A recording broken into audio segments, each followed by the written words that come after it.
All right, good evening everyone. Good evening sa viewers. Right, Hi this mga is fans. our third episode of Out of Bounds featuring first. Okay, again, si Jim C. Buenaventura is here Hello. and straight from the US, ayan, ang favorite ng lahat, si Podong Torio. Okay? Ayan, so Hello. medyo mainit ang ating mga talakayan ngayon kaya ano na tayo, no? Analyze na tayo ng three games. At ang Bilisan mga natin sa analyze ng 3 games para bakbakan na. Oo. At ang mga guest natin ay nag-iintay. Ayaw natin na siyempre paghintayin ng mga kapitan natin. Okay? So, let's go to our first game. Okay, Yan. Okay, first game, DMCI Homes versus Petron. Ayan, okay? Yan. Hot topic ang Team Ayan, Petron okay, ngayon. ayan. So, umpisahan ko na boys ha. So, Go. dito sa game na to, okay, absent si Adi. So, okay, si AD wala na naman yan. Pero this time, okay, nagdebut ang ating number 1 pick na rookie. So, makikita niyo siya dyan. Nandiyan si Stefan. Okay, andyan siya ngayon. Okay, pag-usapan natin to later. Oo. At the same time, mukhang kumpleto naman ang Petron during this time. Okay, anong napansin mo dito, Eric? James? Sobrang laki ni Stefan. Nagmumukhang small boy sila Doc Abu. Ano? Ayan, oh. Diba? Nakalaro mo ba to, Ferd, si Stefan dati? Hindi. Hindi mo nakatapat to. Pero ang height ni Stefan actually sabi nga nila 6'4". And it's very obvious siya ang pinakamalaki talaga ngayon sa liga natin ngayong season 4, no? Okay, from Petron side naman, okay, yung big three nila nandyan, si Errol, si RD, tsaka si EJ. Okay, so alam naman natin na nangyari dyan. I think na-injure si Errol dyan. Tama ba ako, James? Yes. Medyo pangit ang pagkabagsak ni ni Oh, yung Capero. bumangga sa kanya, no? Oo, Stefan. tama. Tumalon eh. It was a clean play anyway. It was a good defense naman. Nakapayong lang ito eh. Nakapayong lang talaga. Sadyang malaki lang talaga si Stefan. Okay, so let's go to the result of this quickly lang. Okay, ang nanalo dito ay, ayan, kay DMCI Homes 77, Petron is 63. Okay, 1-1 na si DMCI, no? 1-1 na yan. Okay, Petron fell to 0-2. Okay, so ang top scorer ng ng DMCI si Salazar. Kay rookie to. Okay, maganda mid-range game nito and followed by Luis and KJC. Rookie na parang hindi rookie. Oo.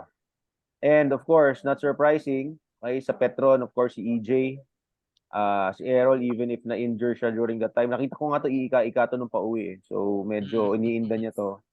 Okay, and then si Lee, alright? Should I say na masama ang laro ni RD? Baka. Okay, baka mga masama ang laro ni RD this time. Tulad ng sinasabi ni Podong, si RD pagkadating sa mga clutch games, babanat yan. Kaya wag tayong maaga pa ang liga. Kaya kaya kung magkaka-bad games nga, mas maganda mangyari na yung bad games ngayong umaga. Oo. Ay, nang maaga. Right? Para makabawi-bawi. Okay. Now, for the rebounds, okay, si Stefan, not surprising, 16 rebounds. Okay, and si Manu for shout out Petron. Manu Electronics. Ayan, si Manu. Okay. Okay, for assists, okay, ito si Luis, ha? Ano masasabi mo sa nilalaro ni Luis kaya sa first 2 games niya? Oo, hindi. Si Luis naman talaga, kumbaga halos every game nag-i-improve yung laro niya. Diba dati pa lang, season 3, maganda na nilalaro ni Luis. Nahihiya lang. Kaya ngayon, makikita mo parang halos talaga nagmamature na yung laro niya. Right, very good observation. Confident. Nakikita ko nung pinanood ko, confident na rin sa tumira ng talaga. Oo. ng mga At saka dati si Luis medyo binibaby pa niya yung tira niya. Ngayon, go hard na siya sa oo. basket. Tama, tama. I guess it goes with the experience din talaga. Ilang years na rin. Siyempre, of course, kahit hindi mo masabing familiarization yan kasi kalaban niya ngayon mga bago. So, doon pa lang makikita mo talaga nag-improve na. Okay, si Luis. Saka Right? iba talaga yung nakakalap ng mga bata, yung mga veteran na natututo. Oo. Totoo yan, totoo yan, totoo yan. Okay, so, okay, congrats to DMCI for notching their first win of the season. Ayan. Okay? So now, let's go to game 2. Ito, laro namin to eh. Bagwings versus, wait, Chicken. Chick and Flavors. Ayan. So let's play lang wait lang. Play lang natin hindi natin masabi na highlights. Pero, Shout out kay Cap Bernie. We miss you.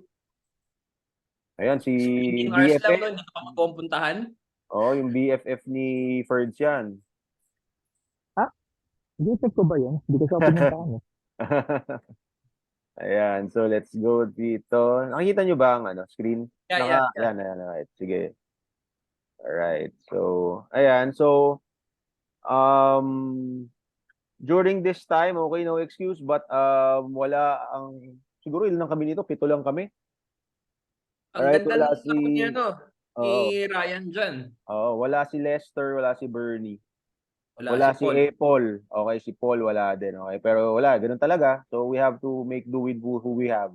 Right? It was fairly, pag tinignan mo naman ang quarter by quarter nito, medyo close naman. Pero syempre, pag inad-add mo yung lamang, okay, doon lalabas na medyo malaki yung lamang pagdating sa huli. Okay, pero Parang kumalas sila ng third quarter, no? Nang Oo. nagsilip sila. Oo, ano naman to Game of runs din to May time na nakabalik kami, pero as low as 5 points actually nahabol namin yun Pero syempre, iba to Ito ang run and gun 2.0. Makikita niyo naman, di ba yan? Si Makoy, nandyan. Si John, nandyan uli. Yan, tira ni Toby, bang! Si John Purisima, malakas talaga yan sa rebounds. Okay, hindi fluke yung marami niyang rebounds nung first game. Right, ayan. So, right, kudos to Bagwings for this Hindi sila particular napapagod game. no? Oo, hindi. Ng takbo Ferds, ano bang mapapansin mo dito? Sabi ko nga run and gun 2.0, no? Pero alam naman natin nangyari sa run and gun nung medyo semis na. Ano ba sa tingin mong dito sa team na to, anong kinagkaiba nito? Sa pwedeng mangyari. Ito kasi yung si Purisima, yung JB, tama ba? Si John, John. Yan yung John tabi. Oo. Kasi ito, talagang very talented to na big man. Diba? Yan siya. Ayan. Nagbababa ng bola. Kumbaga, kaya niya mag-coast to coast. Yun ang pinagkaiba niya. Unlike dun sa nakaraang run and gun, talagang makikita mo lang ang tumatakbo lang sila Makoy. Oo, diba? tama. Oo. Ito, halos lahat tumatakbo. Kaya, tama. Ganda ng unang lineup ni Cap Raniel. Oo, tama. Yung mga yung mga mid-rounders nga niya, actually, pasok na pasok yan sa ginagawa nila. Nakuha nila si Maki tsaka si Doc CJ, which is si Doc CJ actually hindi naglaro niyan. Meron kang Maki, meron kang Makoy, tapos yung Sigan. Tapos kahit sabihin mong mali sila Gerlan, pero tumatakbo yan ngayon. Correct, tama. Eskian sa depensa. Oo. Pero makikita nyo naman dyan nga, ang ganda ng laro ni Ryan dyan. Hindi lang dahil kulang kami sa player, pero yun nga, para to give a point of emphasis sa sinabi ni Ferdy. Right? Hindi sila malalaki. Right? Tatakbuhan ka ng tatakbuhan yan. Pero yun nga, pag nakita nyo mamaya makikita nyo yung points ng ni Ryan. Medyo maraming points si Ryan dyan. Okay? Hindi natin pwede masabi na nag-dominate siya, pero sa totoo lang, lahat, alam niyo naman ang laro ni Ryan, di ba? Lahat yan, sa loob yan. At medyo namiesta Nasira siya yan nung ano ulam na medyo namiesta siya nung mga panahon na yan. Okay? Mhm. Okay, sige. Let's go to the stats quickly. Hindi ko alam bakit nagganon. Yan. Sige.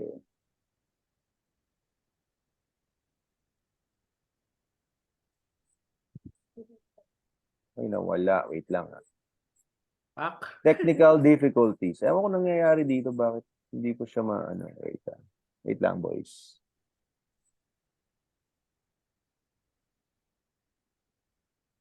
Hindi to katulad ng dati. Kamusta dyan, Ferds? Nagbabasket ka na dyan? Yung parang 2 weeks ago na naglaro ako ng basketball dito. Kalabang ko mga halo negro sa kaputi. Tapos may Pinoy din. Mga Mm. sumasabak lang. Iba, iba laro nila dito. Talagang simula pa lang tao-tao hanggang matapos. Ibig sabihin, iba ang resistensya nila. Parang gano'n. Alam mo yung para kang naglaro ng FIBA. Talagang dumipensa, sobrang higpit. Pero walang shot sa Walang shot. Pag hihirapan mo talaga yung puntos mo, laro-laro lang. may pustahan rin dyan. Bawal ang pustahan sa kanila. Tapos, parang hanggat hindi ka namamatay, huwag kang tatawag ng foul. Ako kasi pag tumawag ka, parang sasabihan ka, man, you're too soft. Gaganunin ka. Nana, no? Mas maganda pa yan sa Pilipinas. Nana. Oy, Nana. Wait lang Ang nangyayari dito. Right, sige, sorry for the technical difficulties. Hindi ko mailabas yung stats nung second game, okay? So, diretso na tayo sa third game. All right, so it's Deftak versus Capenya. Okay, so ayan siya. There you go. Okay, so Jim, sige, ikaw naglaro ka nito So, ano masasabi mo diyan? Maganda yung laro ng buong team. Kahit sa Deftak ang ganda ng laro nila. Yung mga hugot ng foul. Iyan. Ha? Okay, sige, go ahead then. Sorry. Yung mga hugot ng foul, magaling silang lahat. Ang ganda ng laro lahat. Wala akong Pero yung wala si Casey dito, no? Tama? Yes, thank you, Cap. Wala si Pero Casey. yun nga, ang ganda ng nilaro ng mga rookies rin at saka si Jobert, grabe. Hakot award na naman. So basically, ayan, so undermanned ang Deftak dito. Alright, so wala rin yung mga rookies nila at wala rin si Casey. Sino rookie yung wala sa Deftak? Basta mga rookie yung wala. Kasi kilala ko yung mga naglaro Okay. Okay, so ayan, pero yung yung isang rookie nila nandiyan si si Decena, no? Tama ba? Utol ba ni BJ? Yeah. Tama ba? Utol ni BJ yan? No clue. Okay, pero Decena parang of course si Pero BJ kamag-anak. baka kamag-anak for sure. Pero hindi naglaro si BJ ngayon. Anyway, ang score dito is to give you an idea what the score is. Hindi ko na rin alam yung score, hindi ko makita. Pero manalo ang Capenya dito. So 2-0 ang Capenya, 0-1 ang Deftak. Okay, Yes. and sila yung score namin was 41-58. Okay, 41-58. All right, in favor of Capenya. At ang record ng Chicken Flavors is 0-2 while ang Bagwings is 2-0. So just to recap on the standing, sorry again boys kasi wala ang stats. All right, undefeated ang Capenya at Capenya 2-0. Okay, and then 1-1 ang Petron. Okay, then and 0-2 ang Chicken Flavors and sorry. 1-0 ang Team Chicken Behave pala. Flavors, 0-2 ang Petron, 0-1 ang Deftak. Ayan, sige. Team Behave is 1-0, tama? 1-0 Team Behave. Si Okay. DMCI is 1-1. Okay. Capenya and Bagwings both 2-0. Capenya and Bagwings both 2-0. Okay, sige, ayan. So, okay, ayaw rin natin kasi pagintayin ng ating mga guests. So, let's Kaya lang, go tatawagan to... ko na yung guest. Okay, admit ko na yung mga guests. Alright, so, let me just introduce quickly ang mga guests natin, ang mga nagpa-unlock ng mga captain for tonight. Okay, si OJ, Cap OJ, Cap Rainiel, and si Doc Lucas. Ayan, admit na natin sila.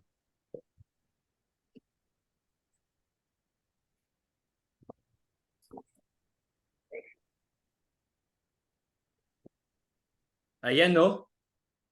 Sneaker King. Yan, nagko-connect pa si Cap OJ. Ayan. Good evening. Cap OJ, good evening. Saan yung video ko? Ayan, nakikita ka namin. Ang best friend ng alumni.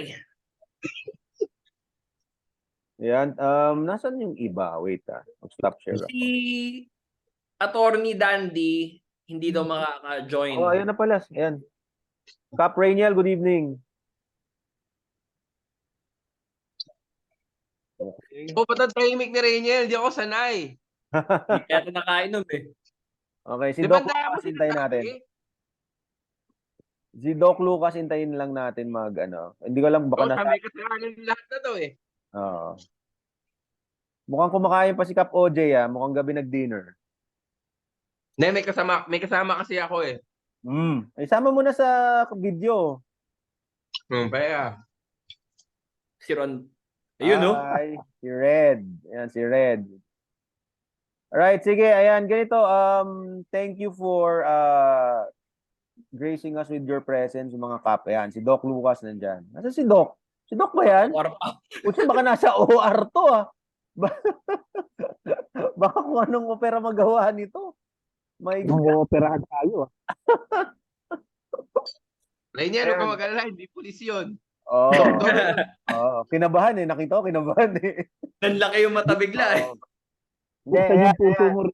Sige, umpisahan natin So, ito, mag-go straight tayo sa tanong ni Torio. Okay, parang ganun ang gagawin. Kasi ang tanong ni Torio, segment yan na inumpisahan namin last week.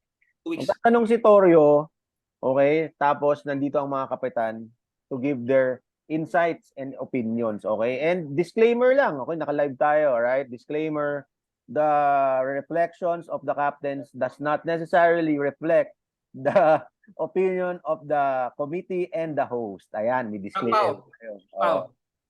Wait lang. Yung first week na tanong ni Torio, hindi pa rin nasasagot ni Cap Rainiel. Tama-tama. Naalala mo ba yung tanong, Ferds? Oo, yung bakit hindi niya pinili si Kuko. Ayun. Okay. Sige nga, ano muna, Cap Rainiel, okay, the floor is yours. Yan, on the spot. On the spot. Ano bang kwento dyan? Maraming salamat sa pag-invite nyo sa akin dito. Malaking karangalan ang maging parte ng successful na podcast nyo na FPG. Siyempre. Congratulations sa inyo. Kinakabahan ka? Anyway, para lang sagutin ko yung tanong ni Birds kung bakit hindi ko nakuha Napaka-showbiz lang sagot nito. Sino? Si Goku. Tumatakbo rin naman siya. Para sa akin kasi there are a lot of factors kasi na you need to consider. Okay. First of all, will really affect magbe-base ka dun sa first pick mo in most cases. And I know Cap Pao and Eric naman na experience na rin tong feeling na to during drafts, di ba? From season 2 or 3, tama ba? 3. 3. Ako, 3 ako, 2 si James. Okay. One of the factors na tinitingnan ko kasi dyan is first of all yung skill. Okay? Second is yung attendance. When it comes to attendance, para sa akin kasi yung skill baliwala yan kung wala yung attendance. Okay. Third is yung ipapattern mo dun sa first pick mo, which is speed. Gets? fourth is yung height eh. So technically, Maliit si Coco. nandun yung speed namin. So, Sama mo mag-almusal, hindi mo pa man lang kinuha sa team. Nakuha ko na yung gusto ko. Laki mo eh, no? there came a time dun sa draft na Pinag-video mo pa ng live, hindi mo pa rin kinuha. nasa gitna ako nung na mamimili kung palalakihin ko ba yung lineup ko. Kasi nga delete namin dun sa mga first 4 picks, 5 picks ko, delete namin, promise. 'Di ba? Fifth round si Kukut, si John, no? Tama ba? 5th o 6, mga ganun, no? Around nasa Kasi yun ang natignan namin nung tinanong yung sa tanong ni Torio segment. Eh. Maki, si Max. Si Oh, Max. so 6th round, 6th round. Ang 6th round ko is CJ Maligaya. Okay, so 7 pala. So pangilan si John? 7. Si John is round, 10th na eh. Okay, 10th, kasi pick ko na eh. kasi diyan lang napansin na yun diyan yata dapat magkakasabay sila nila Kuku. Kaya diyan napansin ni Ferdy na diyan nagsimula pala yung ugat nitong tanong na to. Ayan. Pero na-explain naman ng maayos ni Rainiel eh, di ba? Ano masasabi mo Ferdy dun sa explanation? Okay ba? Mukhang totoo ba o ano ba? Naghugas kamay lang ba to o paano ba? Plastic. Ako hindi ako convinced, pero nakuha ko yung kasi sabi niya attendance. Si Kuko lagi naman present yun eh. Tapos, ang nagustuhan ko lang yung number 4. Yun lang inaano ko na gusto niya height. So talaga mali kaya ayun. Oo, kasi imagine this ako mismo, part na ako dun sa mga players sa lineup eh. Balita ko, sunod ko si Makoy, ang liit. John Purisima, not that tall naman eh, di ba? Arthur, halos magkakasing height na kami niyan eh. Edwin Buena, which is mas maliit sa akin, Maki Hernandez, halos kahit din ni Arthur. Tapos sunod ko si CJ, di ba? So, kung pa lang eh, ang lilit na namin. Kaya ng gilas, puso. Oo. Tama. So nasa tama naman si Cap Rainiel. Yeah, maganda explanation. Pinipilit lang ng iba na hindi. Maganda explanation nito. Palalakihin ko lang sa ibang group namin. Oo, tama. Gusto ko nga Pero magpapalitan sa kanya eh. sa ngayon, okay yung sagot niya. Oo. Yung tanong ni Torio sa second, siguro re-record na lang namin yung sagot ni Makoy. Wala si Makoy eh. Okay, so i-record na lang natin sa susunod, okay, para ma-play. Yung record nyo? Or i-guess na lang natin sa susunod para matanong. Punta na lang tayo ngayon, okay, sa tanong ni Torio for this particular segment. That's why, okay, pinaunlakan kami nila Cap OJ, Cap Rainiel, at ni Kat Lucas tungkol dito. Okay? I think may mga tanong si Ferds ngayon. Sige, tirahin mo na. Okay. So, ang tanong ko, kasi nangyayari na to, pa lang eh. Hindi ko alam kung nagkakamali ako kung nangyari to na ng season 1 saka season 2. So, ang tanong ko, bakit nagkaroon na naman uli ng special draft? Yan. Cap OJ, alright? Ako, nagkaroon ng special draft? Ako. Wait lang. Personally speaking, Cap OJ. Nauna, nagugulat ako sa'yo, Josh. Ba't nga yung tsura mo? So yun, ako kasi, nung tinawagan ako ni Bri, na-overwhelm ako eh. Kasi, nung nakita ko maglaro si Mongkawe, inisip ko kaagad si Canovas. So, nung pinasok ni Bri, yung thought na sasali ulit si Baby Canovas, andun yung thought na maghaharap sila ni Baby Mongkawe. Doon ako na-excite. Ang gandang matchup kasi, hindi ko na inisip yung technicalities. Kung pwede ba siya or hindi. So, meron din akong fault kasi umuo ako eh. Kaya ko sabihin na umuo ako na deep inside, oo yung sagot ko talaga. Kasi nga, ang gandang matchup nun. Yun yung gusto kong makita. Sino dapat ang kukunin mo, Cap OJ? Ha? Sino dapat ang kukunin mo dun sa dalawa, if ever? ako nag-reach out ako kay ano eh. Andun na ako sa point na pwedeng maging number 1 pick si Pepe. Mm. So nag-reach out ako kay Daddy Canovas na maglalaro ba sila ni Baby Canovas? Ang sabi sa akin, hindi. Mm. Alam nyo mga chong, kung nagsabi lang siya na siguro 10% or 20% sure na makakalaro, hindi kami makakalaro lagi, pero meron kaming malalaruan, susugal kami dun. Pinag-usapan Wala namin kay yun. Canovas, sinungaling yun Oo. si Daddy Canovas. Hindi, ganito. So, ganito High school para kami doon. malinaw lang. Okay, maganda yung sinabi ni Cap OJ.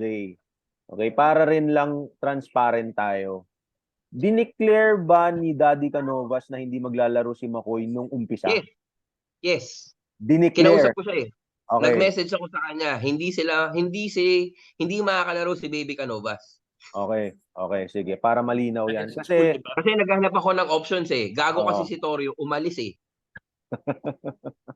Siya may kasalanan ng lahat. oh, Kung di ako pala, sukunin ako ni Dandy, kala mo. kaya nga. So, yun, para lang transparent, okay? So, hindi daw lalaro si Marcos ngayong Yes. season. Okay? Which Kasi I kung think, maglalaro siya kahit 2, 3, 4, susugal ako dun. okay, sige. Malinaw Laban yan. yun. Oo, tama. Laban yun. Okay, Rainiel, Cap Rainiel. Ano masasabi mo? Well, para sa akin, wait lang ah. Ba't ka umiiyak? Umiiyak ka na? Hindi, para sa akin kasi, tama naman yung sinabi ni OJ na, and may point din si Ron dun sa chat, which is, if ever na sinabi ni Baby Canovas na there is a chance na maglalaro siya, like kahit 30%, susugal yung ibang, would have Yes. been a different story. Laban kami dun. May iba talaga yung lineups eh. Oo. Kasi malaking factor in the first place, we're talking about MVP at saka yung pag tinignan mo sa stats, number 1 overall talaga eh. Top notcher talaga siya sa lahat ng stats eh. When it comes to defense, when it comes to offense, iba yung kalibre ng bata. Tama, So, tama. para naman sa akin, Pero hindi. sa akin ako kasi if I am going to think of 98 alone, 98, me being batch 98, okay? Ang goal natin dito is, 'di ba? Yung magsama-sama tayo, mag-enjoy. Father and son, makapaglaro sa isang court. Something like that, 'di ba? Tama. Pero this time, I'm concerned about the guest eh. Yung mga guest players. Kung ano yung insight nila, ano yung thought nila dun sa surprising na announcement, which is the special draft na papasok si Canovas. Kasi naging malaking contributor sila eh, for the success of our project, which is sponsorship, di ba? And not to mention na there is one sponsor which is Chicken Flavors. Yung team namin. Oo. Which is actually hindi 98, lower batch, di ba? Lower batch yung sponsorship nila. So, ang akin lang, parang although dinidiscuss natin to for the sake of like improvements on our Of course. on our future seasons, di ba? Oo. When it comes to improvements, that should have taken in consideration. Okay.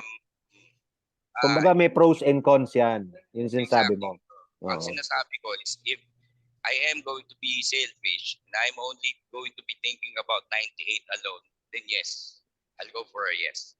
But like I said, my concern is yung mga guests na in-invite natin, which is part doon sa mga contributions na naging dahilan kung bakit naging successful ang ating project.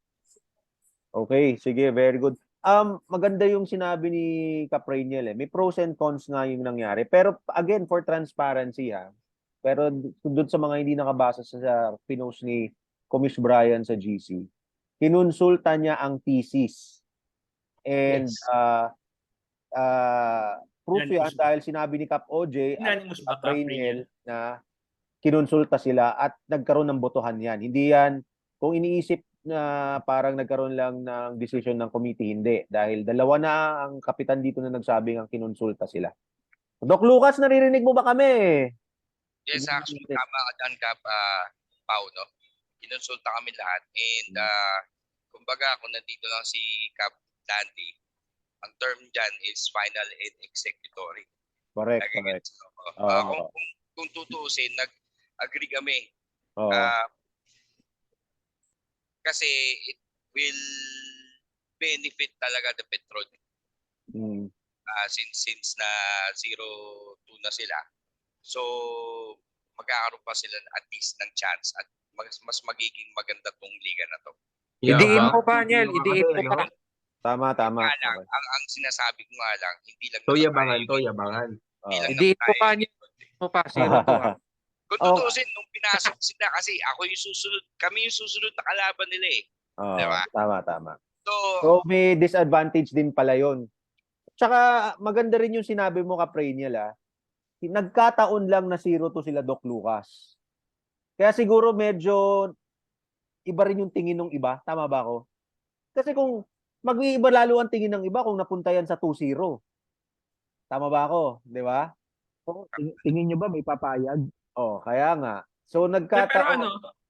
Pero Kapaw, ng opening, kausap ko si Doc Lucas eh. Sabi ko, Ayan si Doc Lucas. Sandali, Doc. ikaw Ikaw, mo si... habang may Ayun. oras ka, ayan.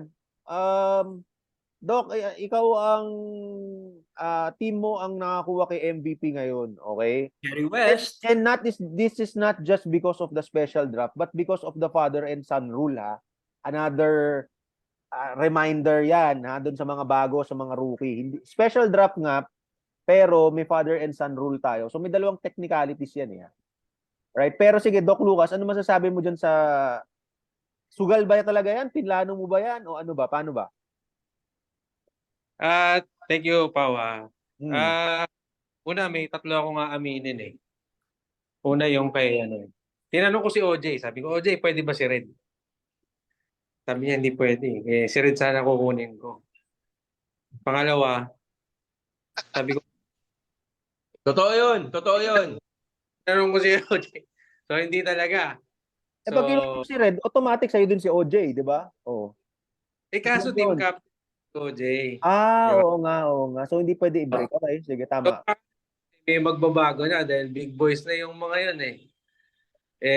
Next, sabi ko nga kay Makoy, Marcos Canovas, Makoy, ikaw talaga ang kinuha ko, hindi ko kinuha yung anak mo. Nung time na yung first game, nanood si Marcos, sabi niya, parang gustong maglaro ni Marcos, sabi niya gano'n. So doon lang na-open yung idea na yun. And siyempre, hindi naman, with due consideration to everyone, I don't want to be stepping on anyone's toes dun sa issue na to. Pero andyan yung rules to help and to guide the league. It would apply. Tama naman yung sinabi tama yung sinabi nyo na it's just unfortunate na 0-2 kami. Tapos siyempre, pumasok pa si Marcus.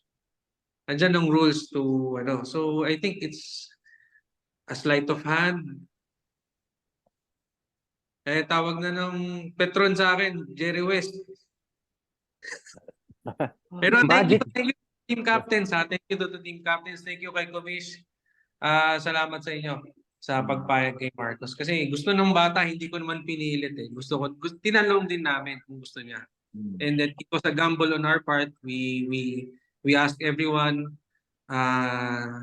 Siyempre, andyan na si Marcos. So thank you everyone. Yan. Salamat, Doc Lucas. Even in your very busy time, nakikita mo naman, di ba? Ang inooperahan ata nito, 5, 4, o ilan ba inooperahan mo? Kala ko may kinukulot ka eh. May tayo. Yan eh, amoy tayo ako. Pero... Thank you, Doc. Thank you, Doc. Salamat, Doc. Yel, diniin mo pa ha, 0-2 ha. Diniin mo pa talaga. Mayabang eh. Oh, kalaban, Magpapaturo tayo kay kayo Rizel naman kung daw yung paano kalaban. maging 2-0. Oh, kayo naman yung kalaban daw next Sunday. Nyo. Oh, Lagyan nyo ng isa. binyagan nyo. Ayan, sige. So, ayan. I guess Pao. that yes. Sorry. Ferds. Ay, Doc.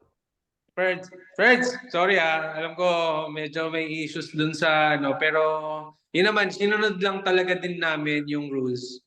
And sabi ko, I don't want to offend anyone. Lang, talagang magiging 14 kami dun sa team. Pero syempre, nag-signify yung bata na gusto niya, hindi ko naman din talaga na pinilit. Hindi namin pinilit, Jay. Jay. Oo, halata nga. Halata. Hindi namin pinilit. Gandang-ganda ng pagkakaluto mo, chef. Ano yan eh? Oh, 0-2 na tayo. Oh, Marcos, palaro mo na yung anak ko. Call a friend. Hello, anak. Ganun Isalba mo na kami. Anak, buhatin Kalaban namin yung bag wings. First game kasi nanood si Marcos eh. Nakita niya, tinalo kami ng team ni OJ. Parang gustong iganti yung tatay. Nandun ba si Marcos? Baka napanood sa video. Hindi ko napansin.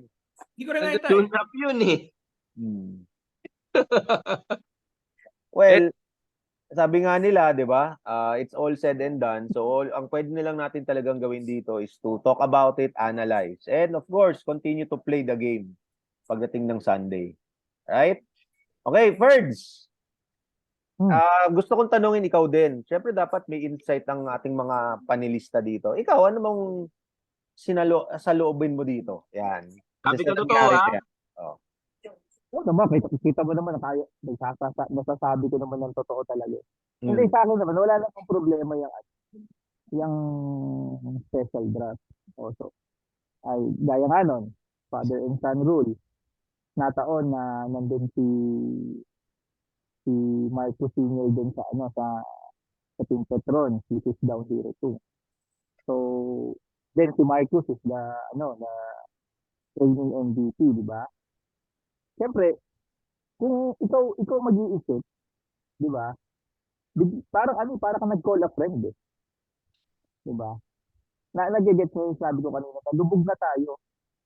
Ako, tingin ko meron sa team nila nagsabi, Marcos, palaroin mo ni anak mo, 0-2 na tayo.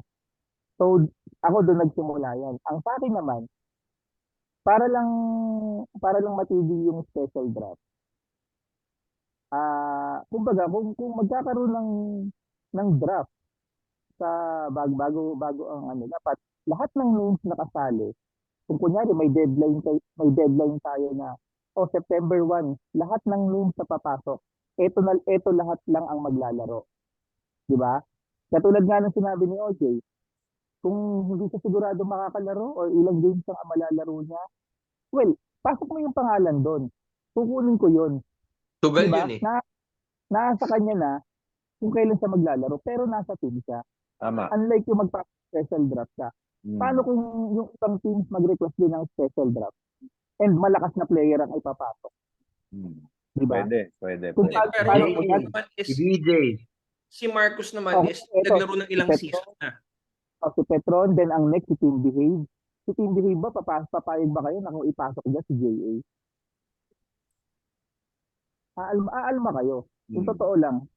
Hindi na rin kasi pasok yun sa father and son rule. Kaya may aalma na. Ay, pero kung magkakaroon ng special draft ang pinag-uusapan eh. So, kahit sino pwedeng pumasok na gusto pang humabol. Which is batch 98 rin naman. Okay, may point si Diba? Ferds. Kunyari, hindi naman siya guest. Batch 98. Kung maano niya na, bro, gusto kong maglaro. Saan mo ngayon isingit yan sa mga Si Doc Lucas. Doc Lucas. Pero ano meron pwedeng gawin. Kunyari, gustong sumali ulit nila JA, nila BJ. Mag-ipon tayo ng 7 players na gustong sumali ulit na special draft, tapos magbunutan yung team captain. Pwede. Para wala nang mababad trip, Chong. Oo, pwede, Yun pwede. yung pinaka-okay na solusyon dun eh. Kasi ako yung Kung sila ng 15 players, gawa silang bagong team. Kasi si Lucas talaga may kasalanan lahat eh. Doc, sige, ikaw muna tapos si Capray niya lang susunod. Doc, sige, go. Kasi yun nga eh, the best thing about the father and son role was, the automatic membership doon sa, parang kung isipin mo, parang parang nung time na bumalik si Michael Jordan, di ba? Parang automatic eh, kasi parang he's affiliated doon sa ball club na yon. Parang ganun ba? I don't want to be, again, stepping on anyone's toes here. Pero, nandyan kasi yung rule. So, in-apply lang din namin. Nagkataon, feeling ko kasi, yung term na special draft, yung nagpagulo. Di ba? Parang, tingin ko, siguro pag sinabing term na invoking the father and son rule, yun yung medyo mas acceptable term. Pero, yun lang. Yun lang ang 2 cents ko dyan. Sige. Salamat, Doc. Cap, Rainiel. Well, para naman sa akin, when it comes to rules,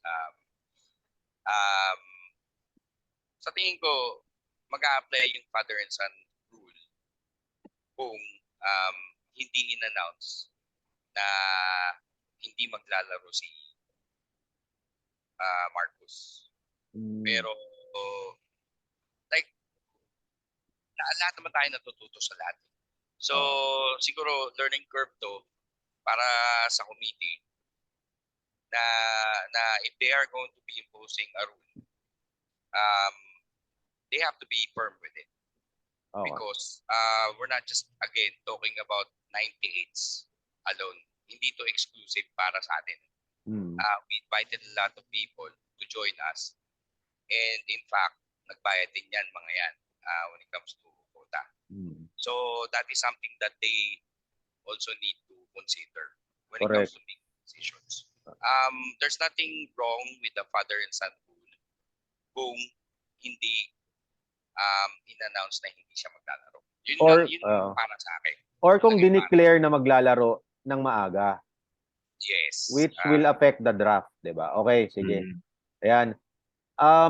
Parting words lang dito sa topic na to kasi syempre lahat tayo nakapagbigay na ng ng opinion here. First, okay, so lahat tayo gusto natin yung pag-unlad ng liga, di ba? Kita mo naman lumalaki, sabi nga ni Cap Rainiel, may sponsors na yan. And pangalawa, meron ng mga outside players. In which, of course, hindi naman natin sila, kilala natin lahat yan, di ba? Kilala nyo, or kilala nung mga nagpasok. Pero as a batch, hindi natin sila kilala. So we really don't know where they stand pagdating dyan. Okay, so yun nga, tungkol dyan sa topic na yan, okay, we will just play on, right? And for transparency, kinonsulta ang mga TC dyan. Okay? Para lang clear yan. Alright? And the father and son rule is actually legal. Siguro nagkaroon lang ng loophole kasi nga hindi dineclare na maglalaro nung una, which could have affected the draft. Okay? Birds. Okay. Tanong mo uli. May tanong ka pa. Sige, go. Parang naubusan ako ng tanong, nakafocus ako dito sa na-focus ako masyado dito sa special draft. Baka siguro sa susunod na lang. Hindi, ano naman yan. I'm pretty much sure the committee will be taking notes and they will really probably do an improvement on what they're going to do on the next season. Right? Basta ang ano na lang sa akin siguro. Kumbaga, hindi sigurado o hindi sigurado na maglalaro niya. Kaya, ang talking sa father and son rule. Kahit hindi sigurado kung maglaro yung anak mo, basta ipasok mo lang yung pangalan niya. Para nasa team captains na kung susugal sila doon. Tama. Diba? Ganun na lang. Para wala na yung habol-habol. Kung nasa bit na lahat ng pangalan na kapag natapos na ang draft, then yung mga susunod na gusto pang humabol, next season na kayo.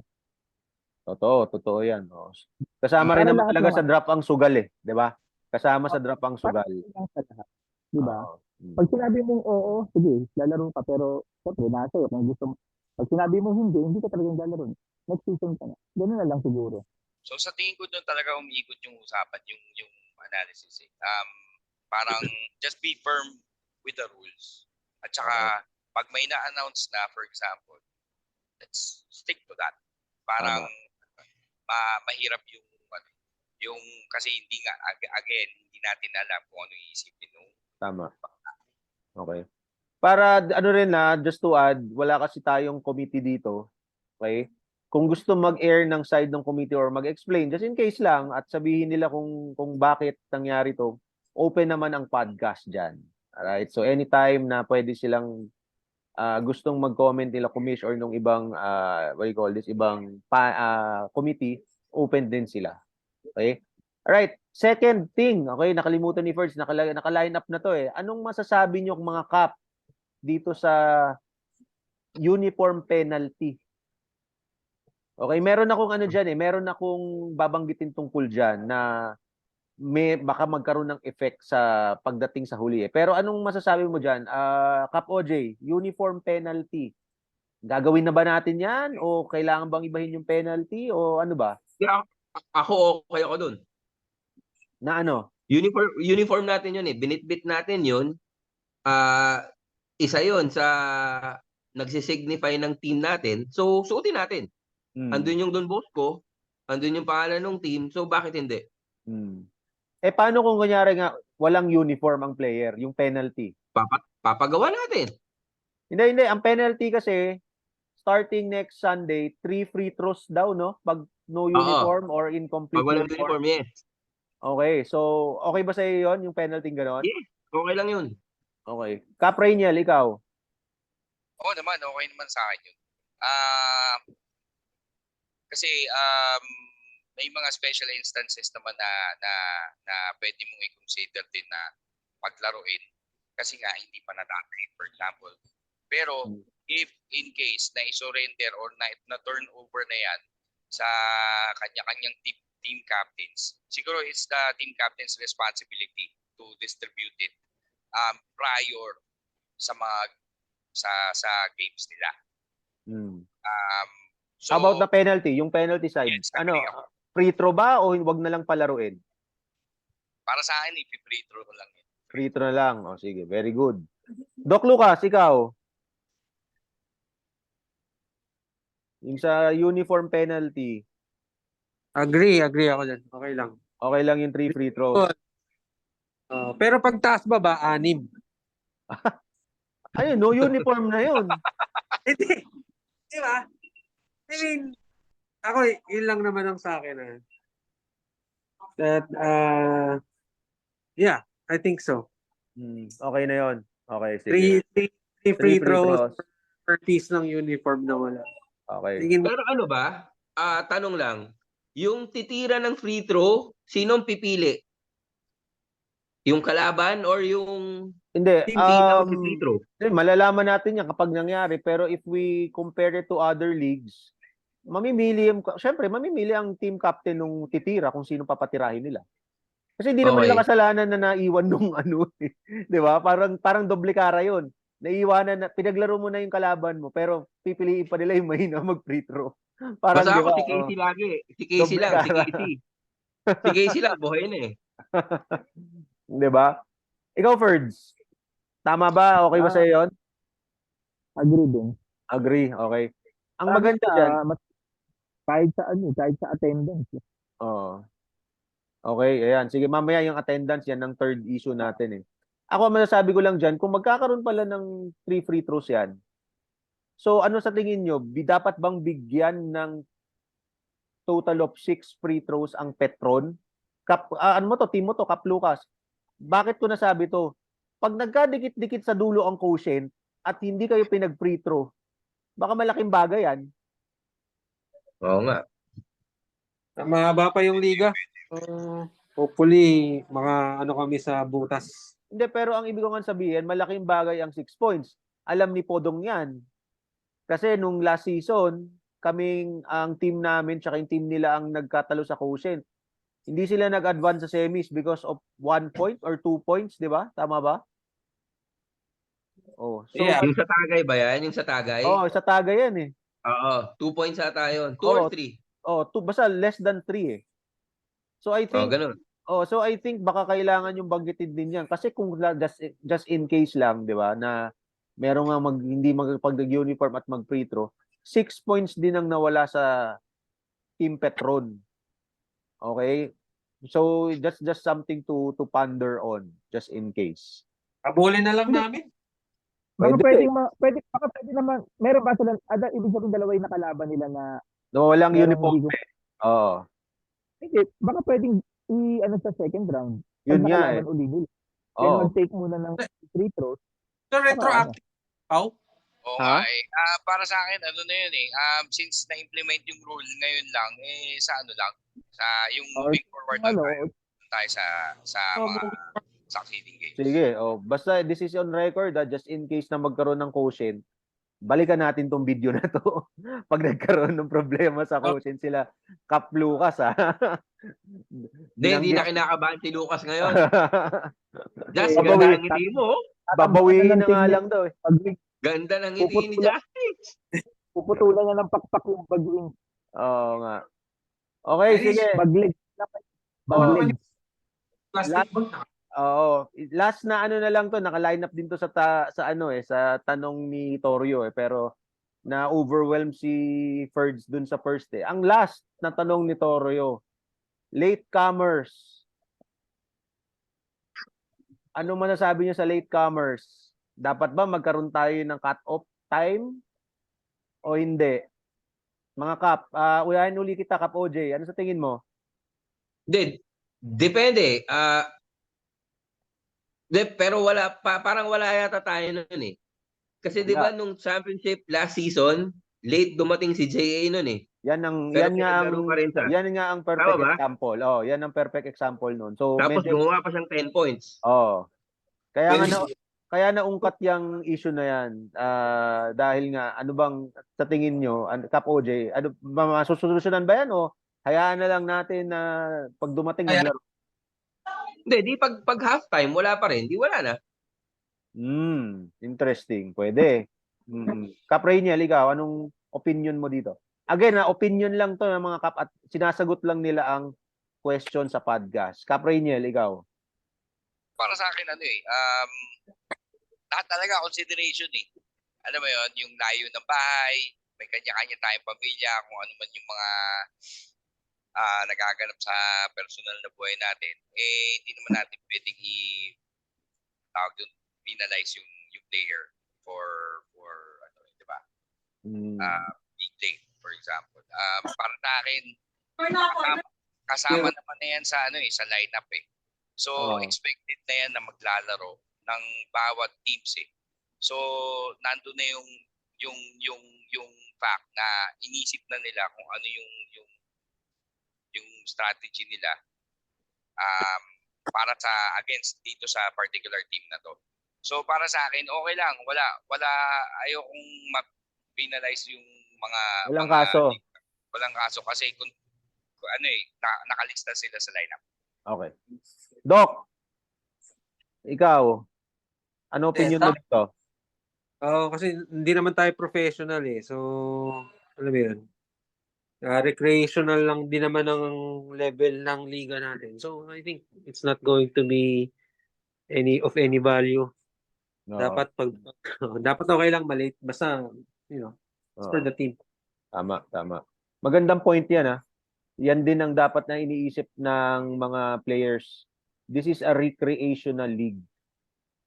'Di ba? Sometimes for the sake of recreation, of course, ang mga nangyayari sa mga ibang ligang sinasalihan natin or kung yung mo talagang maaalam sa rules, minsan hindi talaga masusunod lahat 'yan. Dahil nga kagaya ng sinabi ni Doc, recreation na league tayo, hindi profession. Okay, parting words before we end our podcast. Ano masasabi mo sa last issue? Yung sa Latecomers, late. Hindi ako pabor ako kung magkakaroon ng penalty yung kasi kung sa ligang labas kasi di ba naglalaro rin ako ng mga ganun. talagang pag hindi ka dumating ng hanggang second quarter, hanggang matapos ang second quarter, hindi ka na talaga Hindi palalaruin. makakalaro. Oo, kasi kaya ka nga nag-uunang ng team. Ang ano kasi dito sa liga, commitment to eh. Kailangan committed ka, di ba? Lalaro ka, darating ka ng on time. Kumbaga parang disiplina to eh. Ngayon, siyempre, yun nga, like nung nangyari kay JA, tignan mo naman yung naging result. Tumana si JA nung huli. Imbis na baka may pag-asa pa manalo dapat yung kalaban. Tapos gano'n yung nangyari. Kasi nga, pinalaro siya ng ano. Wala naman akong ano kay JA, okay. Wala namang ano sa akin yun. Pero kasi kung talagang ibabase mo lang, yung sa rules ng ibang liga, eh pag hindi dumating ang player ng hanggang second quarter, kahit half time siya dumating, pero tapos na eh, hanggang second quarter lang, hindi na siya pwede dapat palaro. Tama. Okay? So, yan ang mga input ng mga kapitan natin at of course, more importantly, input ni Ferdy. Okay? Bago natin tapusin tong sa episode 3, may gusto ka bang i-shoutout, Cap OJ? Wala. Kamusta kayong lahat? Kita-kita tayo Sunday. Yan. Sige. Cap Rainiel? Shoutout sa team ko. Sana manalo tayo na nandito na si Marcos ngayong darating na. Plastic. Okay, Doc Lucas. Ikaw, Doc Lucas. First of all, yun, thank you sa liga, kay Comish Brian, sa mga team captains, sa committee nila, nila attorney, si Donnie, si Ray, yan, thank you. Alam mo, talagang pinasok ko si Marcos para may pag-usapan tayo. Para sa yung podcast. Ganda. Pero kung makalusot man kami sa 0-2 hole na meron kami, magandang story ito. Saka pampaganda talaga ng liga eh. Sabi yung Moncawe... Baby Canobas, baby Moncawe. Nakita ko naglaro yung Moncawe pa. Grabe. Hanep din. Winish ko na nandun si Canobas. Tapos, doon ko sinabi kay Makoy Canobas, Makoy, ikaw talaga pinili ko. Hindi ko pinili ang anak mo. Talaga? Sige, Pero ka pa? maniniwala na kami sa'yo. Sige, Doc. Sige, naniniwala kami. Thank you. Words. Parting. Words. Yun. Sa sinabi ni Doc, ngayon lang ako parang hindi na naniniwala sa doktor. Hindi. Well, yung ano naman, yung nangyari naman na to, di ba? Siyempre, tapos na to eh. Wala naman talagang hindi naman big deal. Pero yun nga lang, parang ang sinasabi ko lang kasi sa lahat. Hindi lang sa Team Petro. Yun lang, parang dapat maging fair lang. Yun lang naman. Pero nothing against sa lahat ng mga kapatid natin sa mga laro lang. Yan, salamat, Words. Okay, salamat pa nga team captain. So, abangan ang episode na to. Okay, lalabas to by probably Friday or Saturday. Okay, so thank you, Cap Rainiel. Thank you, Cap OJ. Thank you, Cap Lucas. And thank you, Ferds. Okay, I'll see you guys again next week. On behalf of Jimsy, na ubuwi na at maaga daw matutulog. Good night, everybody.